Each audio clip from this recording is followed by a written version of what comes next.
نبی علیہ الصلوۃ والسلام کی حدیث شریف ہے کہ مجھے حکم دیا گیا کہ میں 7 ہڈیوں پر سجدہ کروں. امرت ان اسجد علی 7 اعظم، مجھے یہ حکم ہے کہ میں 7 ہڈیوں پر سجدہ کروں. ولا اکف شعرا ولا ثوبا، یہ پوری روایت ہے. اس میں 7 ہڈیوں کے اندر یہ جو پاؤں کی انگلیاں ہیں نا، یہ بھی شامل ہیں. تو پاؤں کی انگلیوں کا زمین پر لگنا اور کچھ دیر کے لیے ٹھہر جانا یہ بہت زیادہ ضروری ہے. تمام ہی انگلیوں کا لگنا اور انگلیوں کا مڑ کر قبلہ رو ہو جانا یہ سنت ہے. لیکن اگر کسی نے ایک انگلی بھی نہیں لگائی، ایک انگلی بھی اگر کسی نے نہیں لگائی تو اس کا سجدہ ہی نہیں ہوا. کم از کم ایک انگلی اتنی دیر لگی رہے کہ ایک رکن کی مقدار ہو جائے، کچھ دیر کے لیے وہ انگلی زمین پر ٹھہری رہے. ایک تسبیح ہے حمدن کثیرا طیبا مبارکا فیہ. اللہ کے رسول کے پیچھے یہ کسی نمازی نے ادا کی تھی، کسی صحابی نے ادا کی تھی. تو اللہ کے رسول جب کھڑے ہوئے نماز کے بعد تو آپ نے فرمایا کہ میرے پیچھے کسی نے یہ پڑھا تھا حمدن کثیرا طیبا مبارکا فیہ، یہ کس نے پڑھا تھا؟ تو وہ صحابی سمجھے کہ شاید میں نے کچھ غلط کر دیا ہے، تو وہ بڑے لرزتے ہوئے کھڑے ہوئے. انہوں نے کہا کہ یا رسول اللہ میں نے پڑھا تھا. تو آپ نے فرمایا کہ جب تم نے یہ پڑھا تھا تو اس وقت فرشتے نازل ہوئے تھے اور ہر فرشتے کی کوشش یہ تھی کہ میں سب سے پہلے یہ عمل اس کا لے کر اللہ کی بارگاہ میں پیش ہو جاؤں. ہر فرشتہ کوشش کر رہا تھا کہ یہ عمل میں لے جاؤں. یہ اتنا زبردست عمل تھا تمہارا اور اللہ کو اتنا پسند آیا کہ ہر فرشتہ کوشش یہ کر رہا تھا کہ یہ عمل لے کر میں پہلے اللہ کی بارگاہ میں بلند ہو جاؤں. تو اللہ کے رسول نے صف بندی کے حوالے سے بڑی تاکیدات فرمائی ہیں. مختلف الفاظ احادیث کریمہ میں وارد ہیں. جیسے بخاری شریف کی ایک روایت میں سووا صفوفکم، صفیں برابر کرو. اقیموا الصفوف یعنی صفیں سیدھی کرو. بخاری شریف میں ہی تراصو یعنی خوب مل کر کھڑے ہو جاؤ. اسی طرح ابو داؤد میں ہے رصوا صفوفکم یعنی سیسا پلائی ہوئی دیوار کی طرح مل کر کھڑے ہو جاؤ. اسی طرح مسلم میں ہے اتموا الصفوف، صفوں کو مکمل کرو، صفوں کا اتمام کرو. اسی طرح نسائی شریف کی ایک حدیث میں 3 مرتبہ اللہ کے رسول نے فرمایا استوو استوو استوو یعنی سیدھے ہو جاؤ. ابو داؤد شریف کی ایک روایت میں قاربو بینہا کہ صفوں میں مل مل کر کھڑے ہو جاؤ. مسند احمد کی ایک روایت میں حاذقو بین الاعناق یعنی گردنیں برابر کرو. نسائی شریف کی ایک روایت میں گردنیں اور کندھے دونوں برابر کرو. ابو داؤد میں اعتدلوا یعنی جسمانی توازن اپنا قائم کرو. اسی طرح ابو داؤد میں سد الخلل، صفوں کے درمیان خلل کو بند کر لو، خلا نہ ہو صفوں میں. اسی طرح آگے پیچھے بھی نہ ہو، برابر ایک سیدھ میں کھڑے ہو جاؤ. اسی طرح امام بیہقی کی ایک روایت میں صف کی ابتدا امام کے عین پیچھے سے کرو. اسی طرح مسند احمد کی ایک روایت میں یہ بھی ہے کہ شیطان کے لیے جگہ خالی نہ چھوڑو. تو یہ میں نے کل 13 احادیث آپ کے سامنے پیش کر دی ہیں. اس کے علاوہ اور بھی احادیث کریمہ کے ذخیرے سے مزید آپ کے سامنے پیش کیا جا سکتا ہے، لیکن یہ جو الفاظ آپ کے سامنے بیان کیے ہیں مختلف معانی کے اوپر یہ وارد ہیں. کہیں یہ فرمایا کہ گردنیں برابر کرو، کہیں کہا کہ گردنیں اور کندھے برابر کرو، کہیں یہ ہے کہ امام کے پیچھے سے صف شروع کرو، کہیں یہ ہے کہ خلل نہ چھوڑو، کہیں آگے پیچھے نہ ہو. تو ان سب کو جب ہم ملا کر دیکھتے ہیں تو صفوں کی اہمیت، صفوں کی ترتیب اور صف بندی یہ انتہائی موقت نظر آتی ہے. اللہ کے رسول نے اس کی بہت تاکید فرمائی ہے. بعض علماء نے یہ بھی فرمایا کہ آج جو ہمارے دلوں میں دوری ہے، دلوں میں رنجشیں ہیں، اس کا ایک بہت بڑا سبب یہ بھی ہے کہ ہم نمازوں میں مل مل کر کھڑے نہیں ہوتے.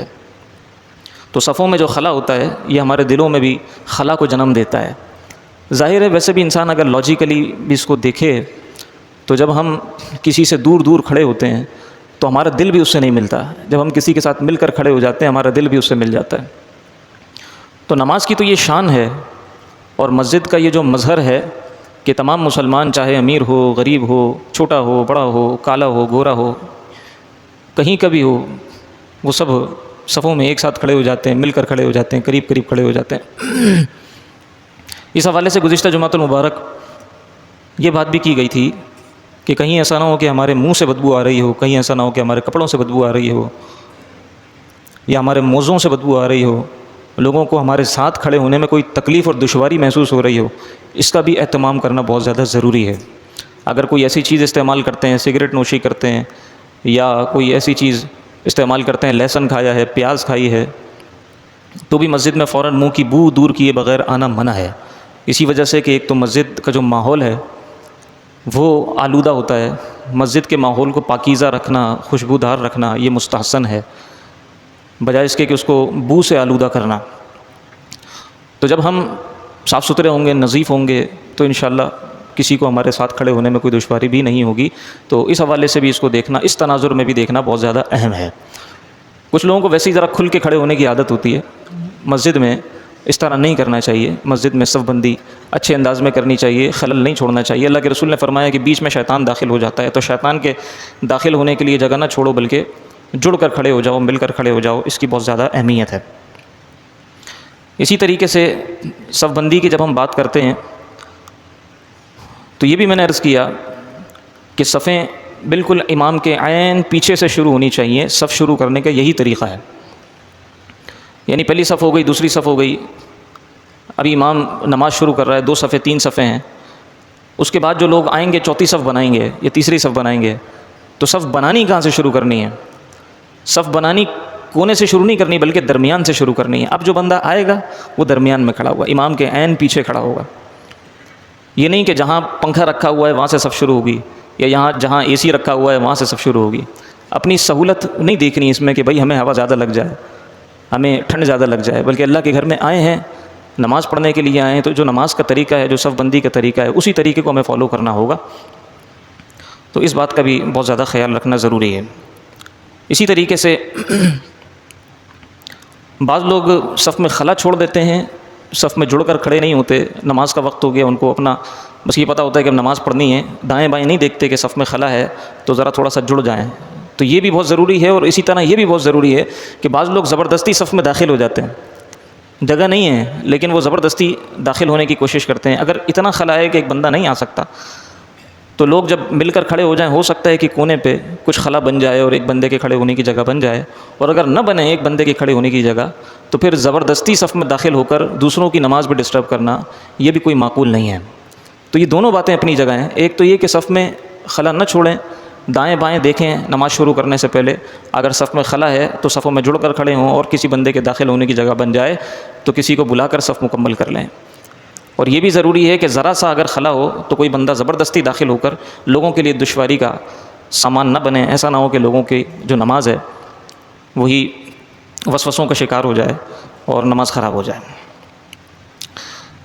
اسی طریقے سے یہ بھی نوٹس کیا گیا ہے اور لوگوں نے کہا ہے کہ اس حوالے سے بھی آپ بتائیں، ہمیں تو نہیں پتہ ہوتا، ہم تو نماز پڑھا رہے ہیں۔ پیچھے بعض لوگ امام سے پہلے رکوع اور سجود کر رہے ہوتے ہیں، یہ بھی کرنا جائز نہیں ہے۔ یاد رکھیے گا کہ امام کی جو متابعت ہے، امام کی اتباع ہے، امام ہوتا ہی اسی وجہ سے ہے کہ اس کی اتباع کی جائے، اس کی اقتداء کی جائے، اور اتباع کا جو مفہوم ہے وہ یہ کہ پہلے امام کسی رکن کو ادا کر لے، اس کے بعد پھر جو نمازی حضرات ہیں وہ اس رکن میں جائیں۔ یہ نہیں کہ اب قرات ختم ہوئی ہے، معلوم ہے کہ اس کے بعد رکوع ہونا ہے، لیکن اس کا مطلب یہ نہیں ہے کہ امام سے پہلے رکوع میں چلے جائیں۔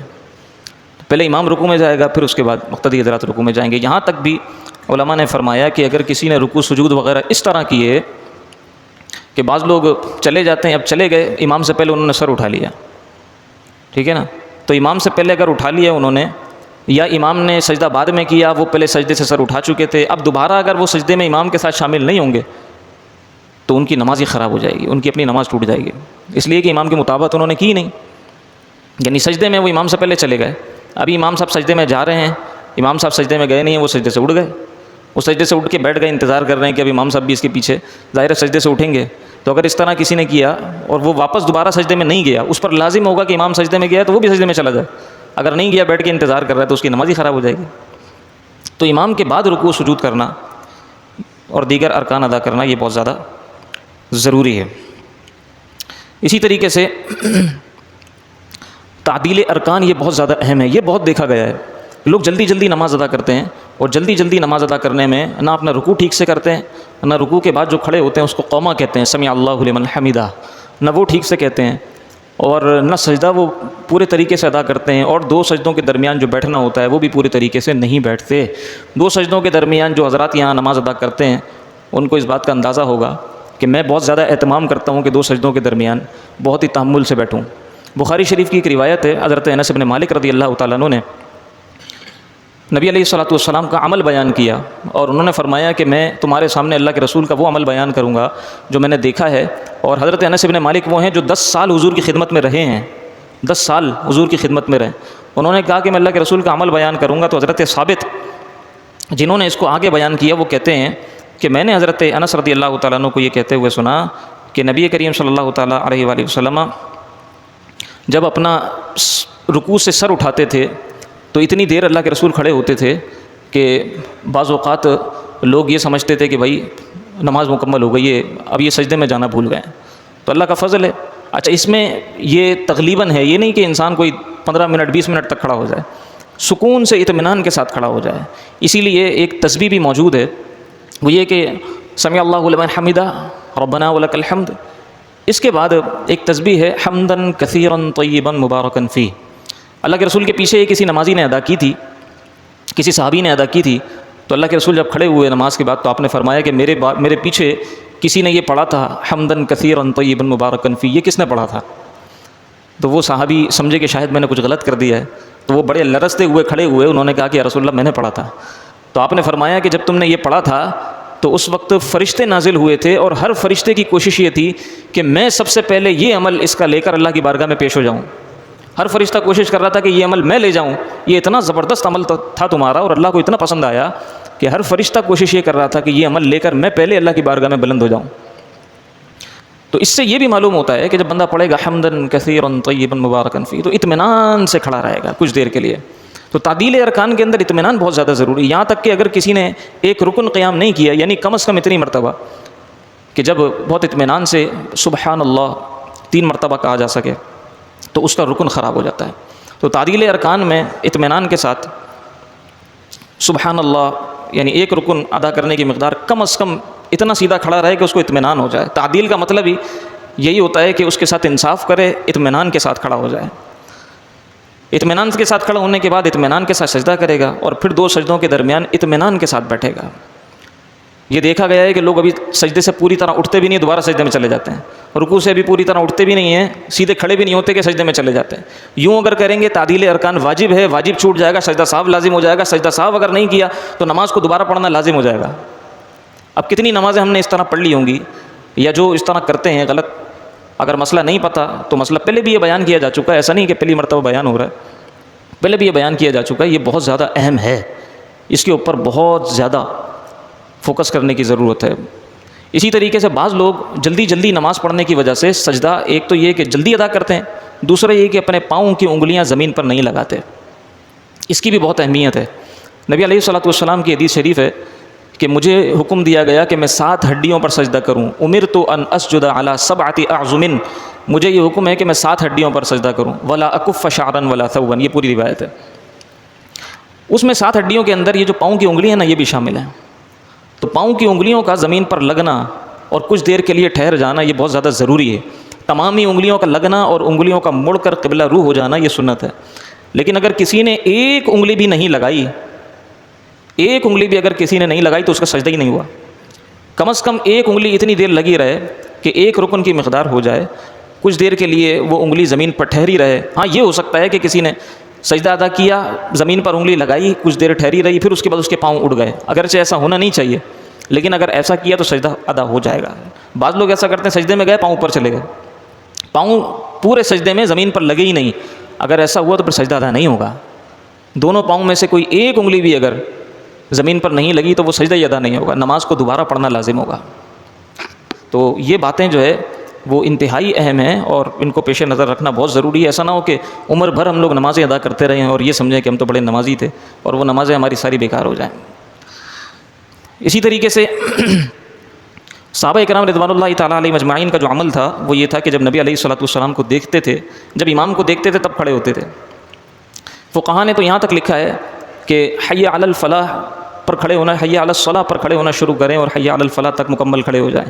اگر امام مقتدی دونوں موجود ہیں تو پھر آرام سے اطمینان سے بیٹھیں۔ اچھا، اب چونکہ صفیں درست کرنے کی وجہ سے یا اور کسی بھی وجہ سے لوگ جلدی کھڑے ہو جاتے ہیں، لیکن اس میں بھی یہ اہم ہے کہ امام کے لیے رستہ تو کم از کم بند نہ کریں۔ ہمارے یہاں ہوتا یہ ہے کہ جیسی گھڑی میں ٹائم ہوتا ہے سب کھڑے ہو جاتے ہیں، حالانکہ سنت یہ ہے کہ امام کو دیکھ کر کھڑے ہو جائے۔